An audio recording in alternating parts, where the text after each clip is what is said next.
Assalamu alaikum and welcome to the Society with Barrister Fatma Shaheen at PTV World. With strict curfews and lockdowns in place not only in Pakistan, in fact all over the world, the true spirit, the true rituals and traditions that we earlier used to observe, be it in the form of iftar parties, be it in the form of the routine sahur get-togethers, are not being observed now. This raises a very important question, which is that does this practically dampen the spirit of Ramzan, or does the spirit of Ramzan still shine through? This and much more we'll be discussing in our today's show. We'll also be detailing you on the important health and nutrition tips that you must keep in mind if you are fasting in this COVID-19 era. And to do that, let me introduce you to my today's extremely enlightened panel. In the studio here, I have with me Dr. Muhammad Saeed Akhtar Saab, who's a religious scholar and also an educationist. Assalamu alaikum, sir, and welcome to the show. Thank you so much. And alongside him, I have Ms. Sara Ahmed, who's the chairperson of Child Welfare Protection Bureau, and she's recently also been appointed a member of the task force on price control of essential commodities in Punjab. Assalamu alaikum, Sara, and welcome to the show. Welcome, Sam. And via Zoom link, we'll be joined by Dr. Farzeen Malik, who, as we all know, is a celebrity dietitian and also a motivational speaker. Assalamu alaikum, Dr. Saab, and welcome to the show. Thank you, Fatma, for having me on your show. Dr. Saab, I would like to start the show with you, as I earlier mentioned in my introduction as well, that considering that we are not doing much of the festivities that we earlier used to do, be it the iftar parties, be it the sahur get-togethers, do you feel that has this in any way impacted the true spirit and the true feel of Ramadan otherwise? COVID-19 has played havoc with every sphere of life, be it politics, be it economy, be it social life, everything. And Ramzan and fasting are no exceptions to it. Right. As you are just mentioning, that suhoor and iftar rituals, gatherings on these occasions, 5 times congregational prayers and Jummah prayers. Then if you go to internationalism, Hajj, Of course. Umrah, Tawaf, all have been disturbed. Right. And this is for the first time in the history of the Ummah that these rituals are disturbed. There have been restrictions on these rituals, and we have nothing but heartburning. Now we are in a trial. We have to be more focused on the central thought of egalitarianism, plurality. We have to focus on that. Basically, now it is matter of thought. Practices are disturbed.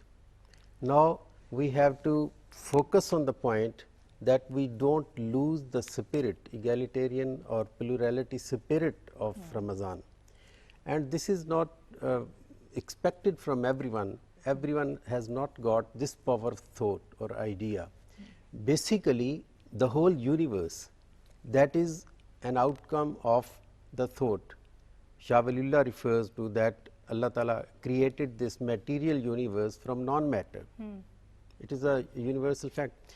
So above matter and non-matter, that is thought, that is idea, that is basic. Right. And that is the operational behind spirit, behind this universe and behind entire phenomena we see around us, various kind of phenomena. Now we have to focus on that. Despite these oddities, we must not lose social fabric. We must not lose. And most importantly, sir, we must not lose the real purpose of Ramadan. Yes, I exactly. would want to have your narrative on Yes. this, because again, you know, it's a very subjective kind of a debate, Sara.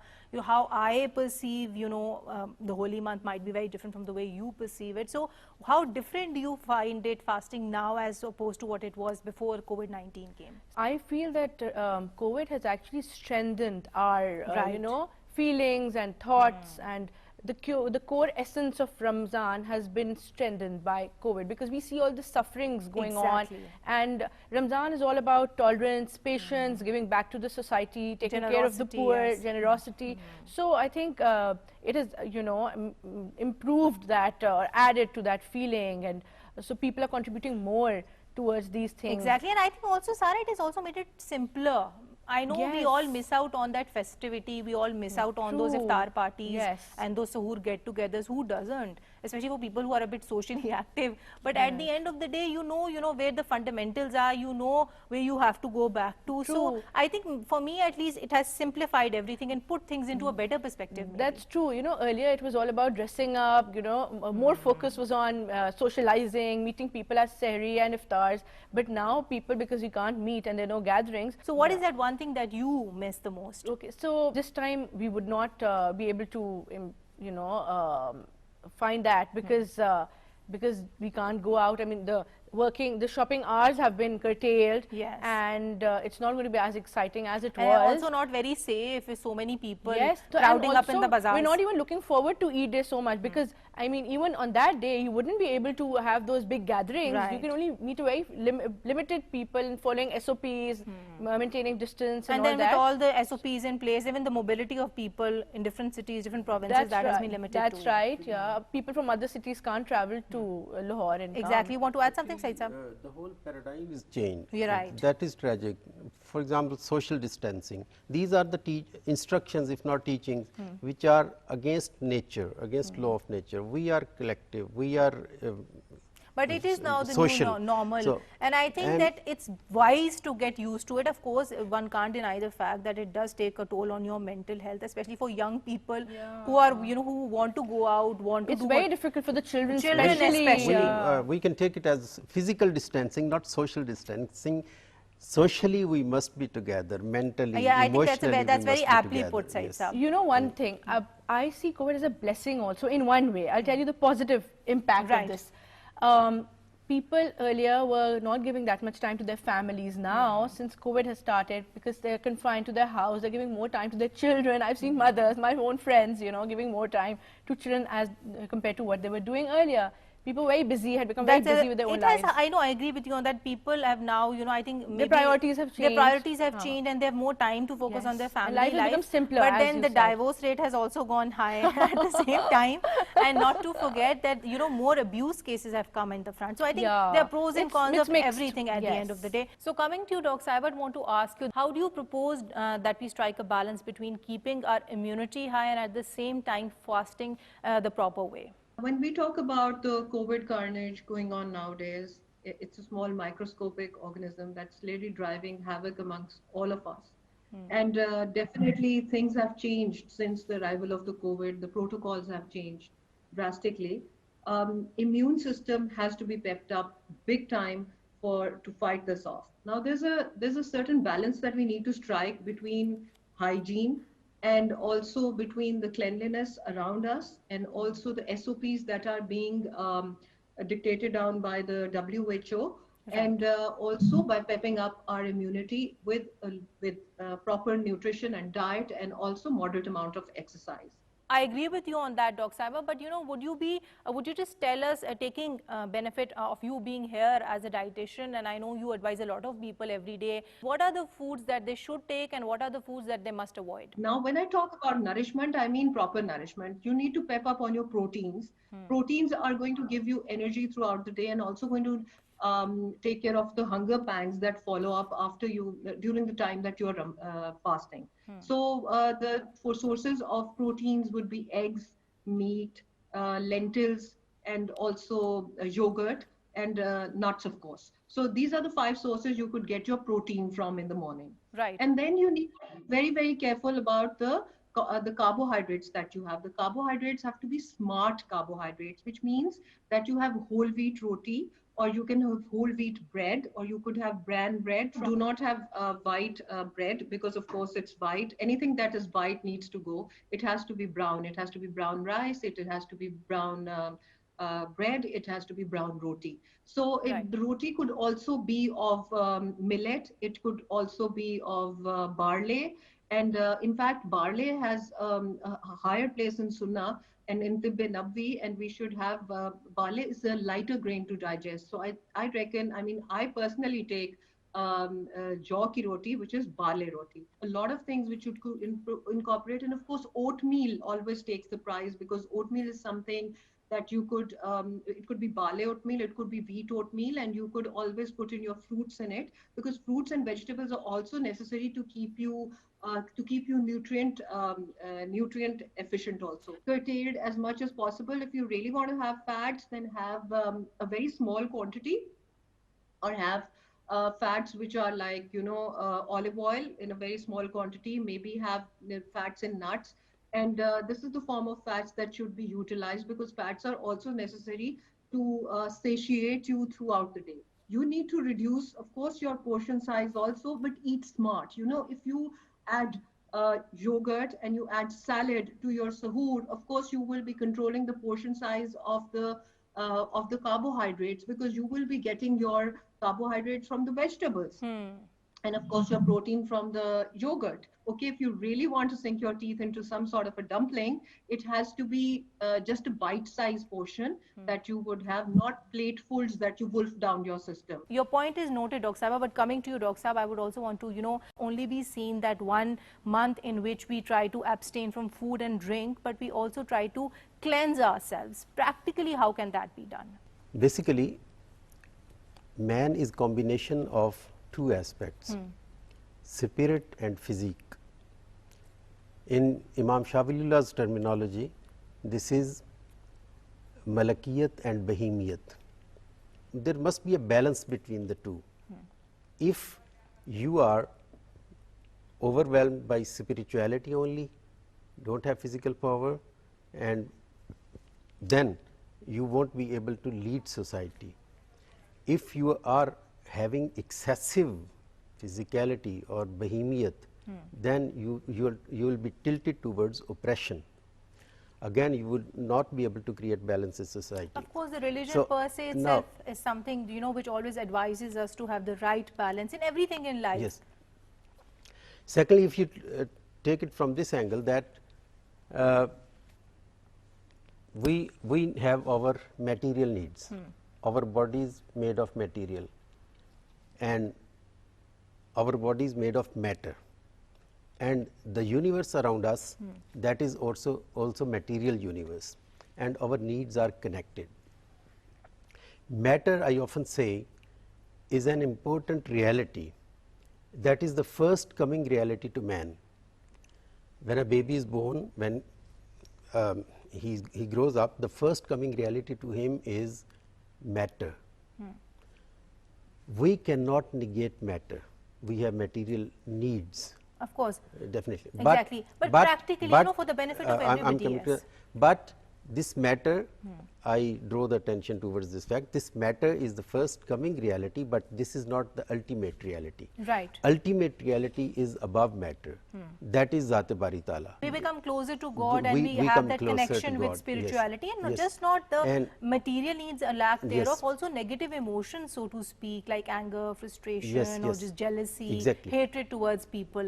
And a very important question that is often asked, and I would want you to shed light on that, is the fact, Dr. Saab, that since we are all in the COVID-19 era, and people, even if they do have COVID, they feel, guilty if they are not fasting. So for the clarification of everybody, tell us what are those circumstances in which Islam mandates us to fast, and what are the circumstances in which it, allows us to be exempted from fasting. So what are the basic exemptions that we get in the religion to not fast?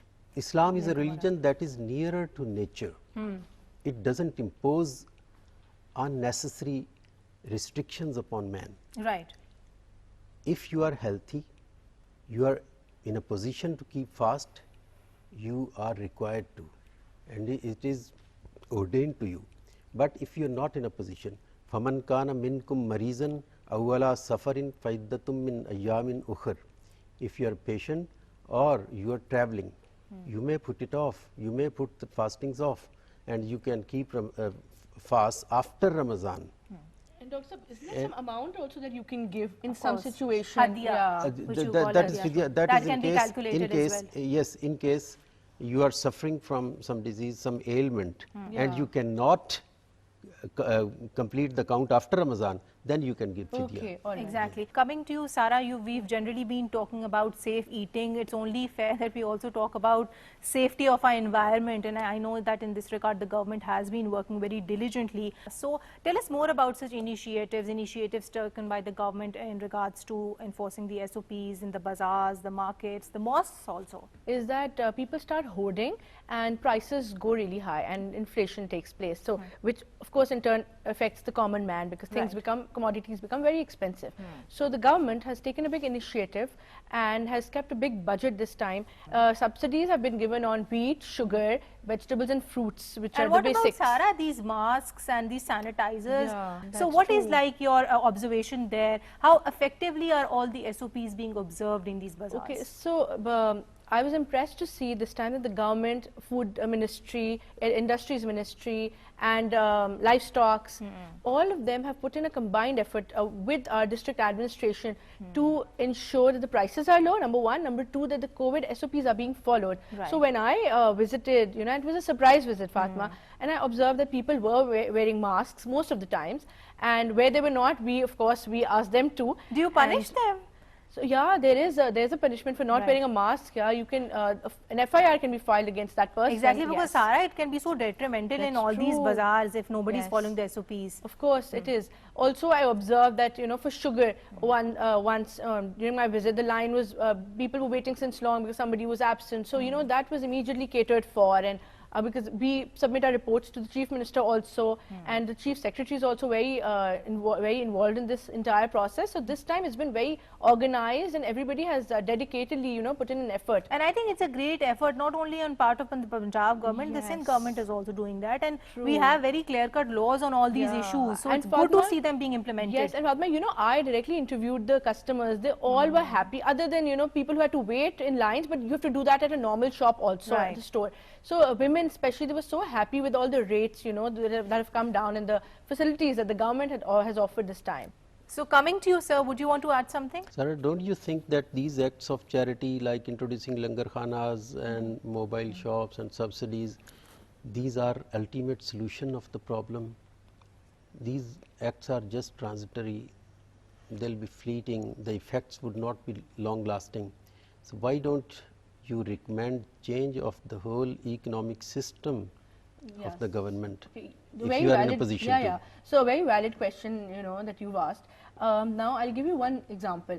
The Ramzan bazaars that I mentioned and we were talking about and discussing, they are ultimately going to be converted into Sahulat bazaars, which will go on the entire year. So this is a very good step which the government is taking, because people, poor people or lower middle class, they will be getting these commodities at these prices the entire year, not just in Ramadan.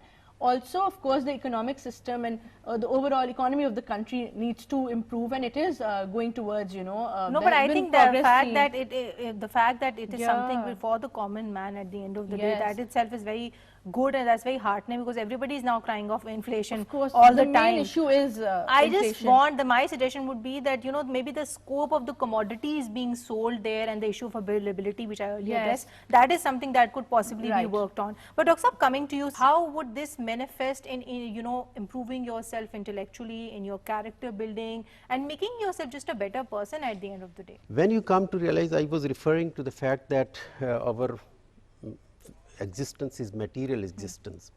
When you are fasting, you come to realize the importance of matter and material needs. I won't say that it must lead you to charity, individually doing charity to people. No, it must lead you to think of establishing a system, an economic and socio-political system that must feed the entire people, the entire society or the nation. You have to establish a system. Europeans, before Renaissance, the church, they focused the eyes of the people to life hereafter. But worldly, they were not allowing them to focus on worldly life.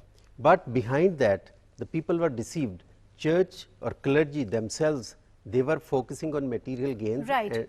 So and I got twisting your them. point, but then at the end of the day, the change has to come from within. So if I am aspiring to, cleanse my soul, if I am aspiring to build my character at the end of the day, and everybody else so is in the society too, that is how we end up making a nation. I think this is a very relevant, question, in the sense that you have so many children under you at the Child Protection Bureau. So are you like using Ramadan as an opportunity to build on them as people, to become better persons, and to help them just have a better personality perhaps, or maybe to build on their character? Yes, Fatma.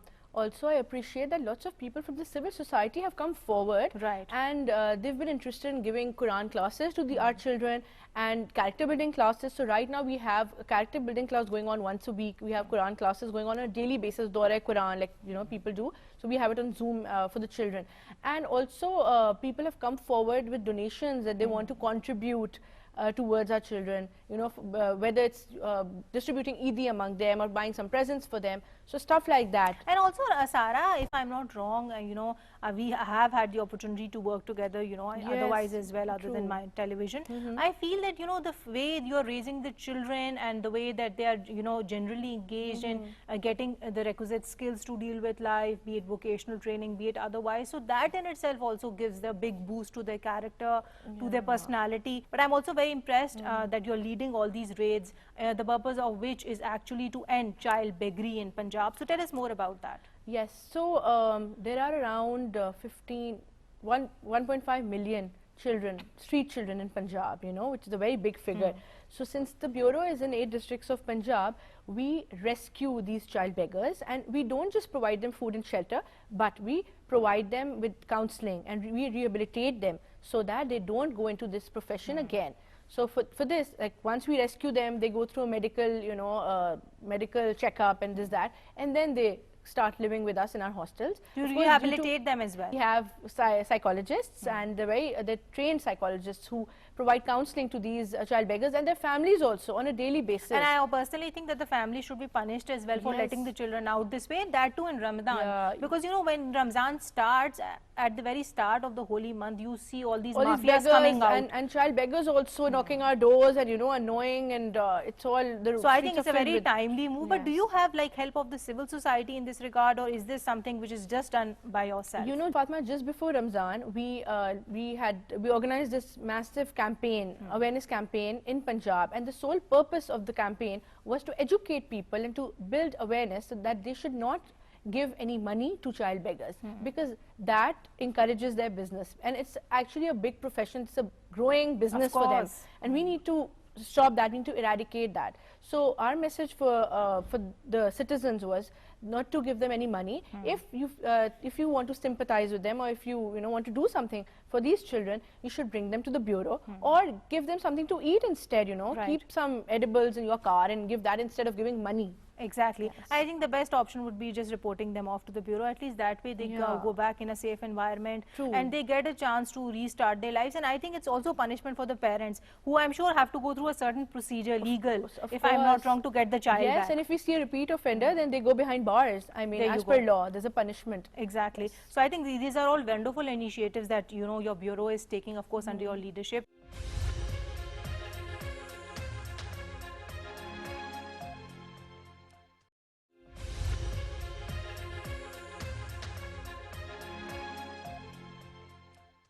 We are generally talking about children and what all the government is doing in this regard in order to protect their rights. What is that nutritional advice that you would want to give to them? What are the do's and what are the don'ts? Of course, children really like to fast, and this is kind of a ritual which they are getting acclimatized to for the rest of their lives. So it has to be really enjoyable for them. You have to put in an extra effort in encouraging your children to fast.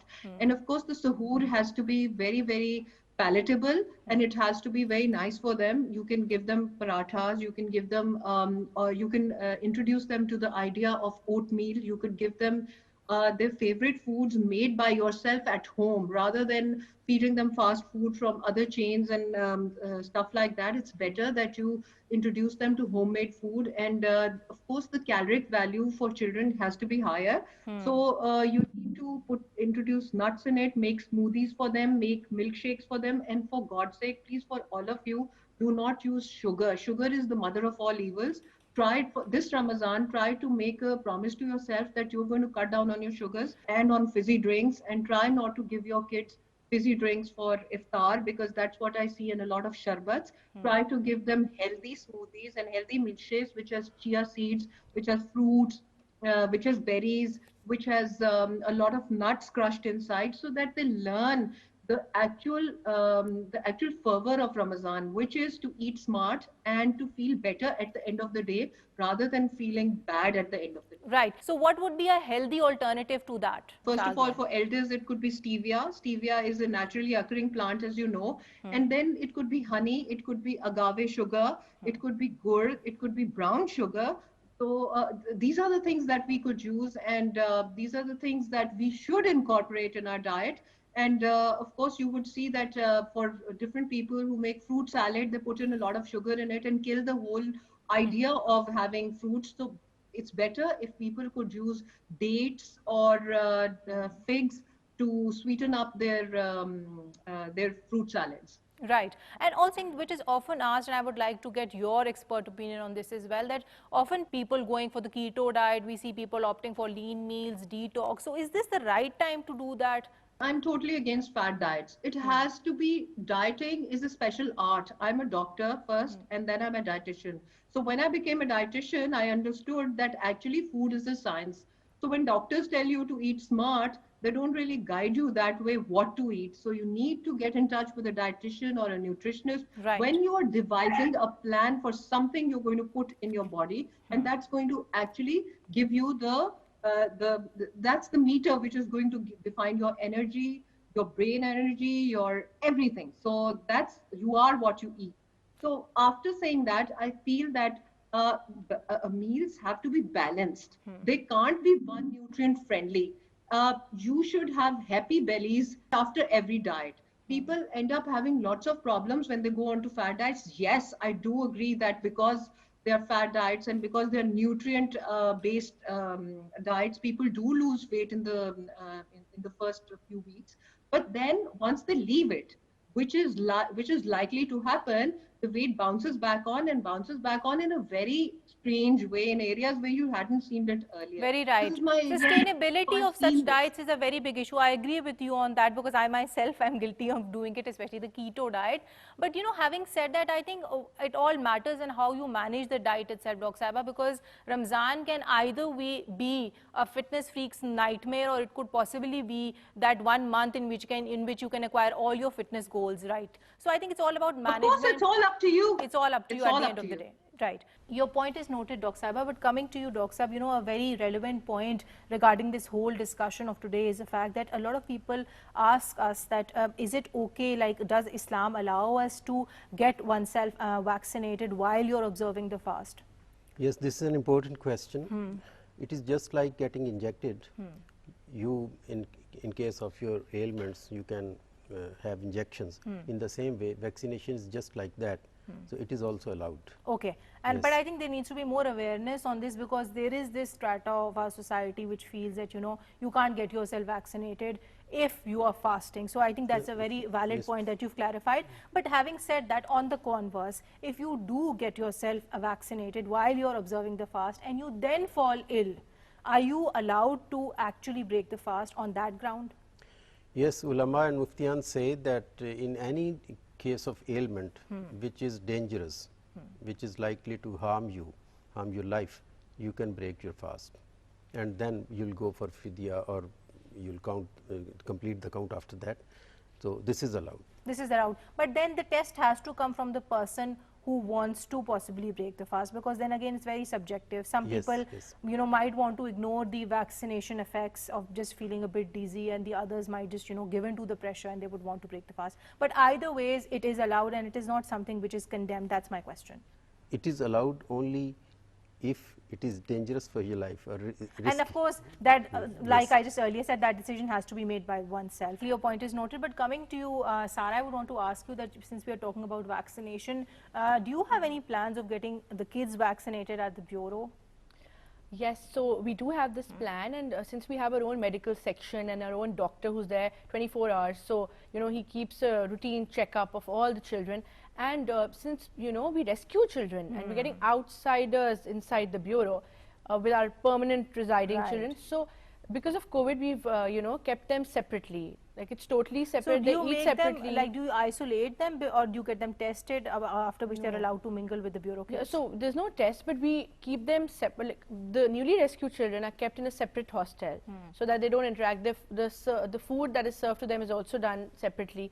So And I think that is very important, Sarah, because I remember we were discussing that you recently had this child from the Lahore Central Jail whose Yes. parents had been detained in the jail, but you brought in the young minor girl. So of course people coming in from jails could possibly also be a very big threat that way, considering that now children are also, You're found to be right. infected with the Yes, COVID. Of course, children are also having it now. In fact, hospitals are filled with children with COVID Right. these days.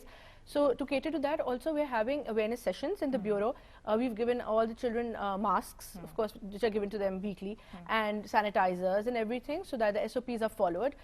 This case that you mentioned, I would like to, because it's very close to my heart, and I've been emotionally touched by it. I would like to talk about Please. it. So this girl, she was living with her mother, who was accused of a murder, and she was living since some few years in central jail. Since the law doesn't permit a child to be with the mother after 6 years, she's with us now. And I recently, studied her case, and I found a diary which the mother has written, and I was so emotionally touched by it, Fatma, that I think this is one What of the was most written in emotional the cases. diary? So the mother had written, she had given, there were teachings actually from the mother's side that, she should become a good girl when she grows up. She should concentrate on her studies, and how much the mother misses her, and also that, she's falsely accused and all that. I mean, it was really, And I really think disturbing the for me. bureau, like yourself, is doing a great job this way, that we don't even think of people in jails and Yes, and what they go inmates, through what in they their go through, stories. what the children Yes, and possibly the go through. trauma. Exactly. Because a culprit, when he or she is at the death row, it's very traumatic. And So for the she child, has been convicted. I thought she was just accused. No, she has been convicted. Okay. But a team of lawyers and NGOs still fighting. Has gone for an appeal so that her death sentence can be converted into life imprisonment. Right, So, right, yeah. right. I understand. But this girl is also under trauma. Exactly, Sarah. But coming to you, Doc Saiba, we see this influx of information on media, especially social media regarding health and nutrition. Of course, there's no denying that with social media, we all have become more informed. But is this like proper education, or do we still need to have that expert opinion before we follow all these diets that we are told about on social media, or otherwise just given general tips about nutrition? Exactly, Fatma. I mean, it's you were saying that we are informed. I feel that sometimes we are sort of misinformed because we get so confused about going through so much of information going through our head that it actually puzzles us out and confuses us. So better to log on to and better to find out the information coming from an authentic source Right. rather than information coming from everywhere. I've seen that a lot of chefs and a lot of other people have resorted to giving out diet plans. I don't know how they dole out diet plans because it's the domain of a dietitian or a nutritionist. So one has to be also wary of the fact that everybody has their own physiological being to take care of. There might be labs, there might be blood works which are different for everyone. There might be body types which are different for everyone. Psychology has a big Of role to course. play. There are people who stress eat. There are people Right. who don't eat at all when they're stressed out. So it has to be taken in a very professional way, and we need to again get our information from confirmed and authentic sources and not Sources. log on to everything that comes on the social media. At the end of the day, you're just eating it, and if you're eating something and it turns out to be, God forbid, something wrong, then it's adversely affecting not only your physical health but your mental health too. So it's a big decision that people need to take intelligently that way. Thank you so much, Dr. Saiba. Well, coming to you and coming towards the conclusion of the show, what message would you like to give to people out there? My message would be for people in general and for youth in particular. Right. As we have discussed briefly that, or in detail you can say, that Ramadan and fasting is a source of your intellectual, spiritual, moral strength. Take this strength from Ramadan, be prepared for leadership of humanity, lead humanity, but this your country is your field basically. So, think global, act local. Your thinking must be international, but your field of working must be your country. And when you take the teachings from the Holy Quran, when you talk of taking teachings from Islam or Quran and Sunnah and Hadith, you don't have to be in conflict with other religions. Of course. Islam is not enemy of other religions. Islam is representative of all religions. It's a own religion on itself, and also it's a complete code of life. And I think the advice that you're giving is generally more applicable to young people. Work for humanity. Exactly. Young people is that strata of the Pakistani society which comprises more than 50% of our population. Yes, exactly. And at the same time, I think young people should build on themselves and to improve their connections with God. Yes, because generally I feel that young people out there are not as consistently religious as to maybe adults like us. Sarah, what would your concluding message be in this regard? So, Fatma, I would like to say that let's all be more tolerant, be more patient, and let's think about how we can give back to the society. Let's come out of ourselves, let's think out of the box, and let's practice modesty. Exactly. Modesty and compassion as well at the same time. That's true. Exactly. Yes. And coming to you, Dr. Saiba, what would your concluding message be? What is that advice that you would want to give to our viewers concluding today's show? All right, so I'd like to quote the blessed prophet said that the children of Adam fill no vessel worse than their stomach. Sufficient for him is a few morsels to keep his back straight. If he must eat more, then a third should be for his food, a third for his drink, and a third left for air. Now, this is the sunnah we need to follow, and I think this pretty much describes everything. Right. There's no need to sink into food comas that we do, and there's no need to slosh down to bed after gurgling down tons of water. It has to be for your own well-being. So mind, body, and soul. So let's just put that into perspective, keep that your straight line, your focus, and then I'm sure you will come up with different things and of course land up with the best of health that everyone deserves. Exactly, a point is noted, Dr. Saiba. Thank you so much, Dr. Saeed. Thank you so much, Ms. Sara, and thank you so much, Dr. Fazeen, for being here with us today. I extend warm thanks from myself. You're most welcome. Well, to conclude today's show, the only thing that I would want to reiterate in today's conclusion is the fact that at a time where so many things are uncertain in our lives, the only thing that should be certain, the only thing that should be a constant, especially during this holy month, is that we should all aspire to give back to the society. You don't know that whatever you might do for somebody might be something very small and insignificant from your side, but it may actually have a very big and very powerful impact on anybody else's life. So please try to be kind, try to be generous, and try to be compassionate. On that note, signing off for today. Until next time, take care and Allah Hafiz.